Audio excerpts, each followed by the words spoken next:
All right, gang, number one Marmaduke fan here. It's time for another unboxing combined with a review. Got to catch up on all my backlog of comics. This one is from Brian Shearer, so I think I know what it is. Let's pop it open. It is Gunship Thunderpunch. I think I got a variant. Let's have a look. Okay. I'm not super familiar with this artist. I believe he worked on, what's it? What are they called? Transformers. I'm showing my 80s knowledge. Okay. And let's see. I think this is the main cover and this is the variant cover. All right, let's do the review. 3, 2, 1, go. And we're back. It came with a little bookmark. So what I've got here is the Kickstarter exclusive cover and the variant cover. I didn't get the main cover by Brian Shearer. I think that was just for the Indiegogo.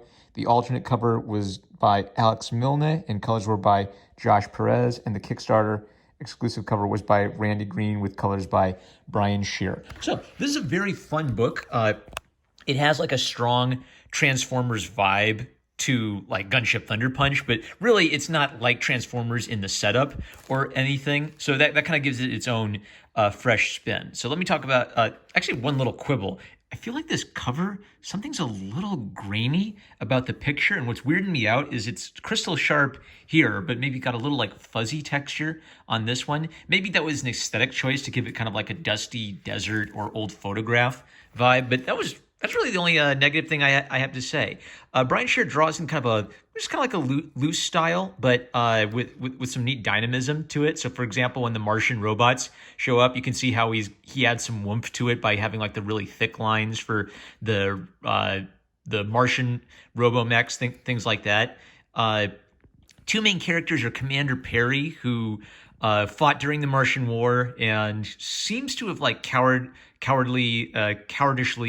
fled from battle and left his gunship out in the desert. Now, does he have his own reasons? We don't know why. The official story is he's a coward and he chickened out.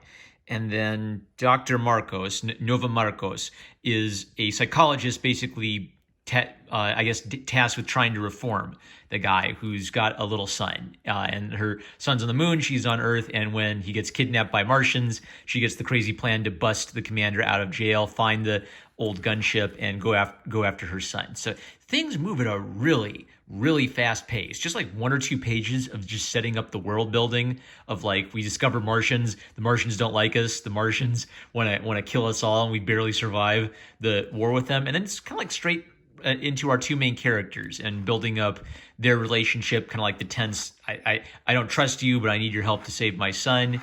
Then Gunship Thunderpunch, he kind of has like a teenage kid personality where, because the AI has kind of like been stuck out in the desert for 30 years, it's, I guess, malfunctioned a little bit, so he doesn't have to obey orders strictly, which gives him a little bit of a rebellious personality, but he's not entirely free of his programming. I didn't catch this guy's name anywhere, and I actually like went back and tried to find it. I don't know, it helps to like say their names a couple times, so you just like Perry, but they said Nova Marcos's name a couple times, so her name stuck in my head. That would help me, is just say the main characters' names a few times.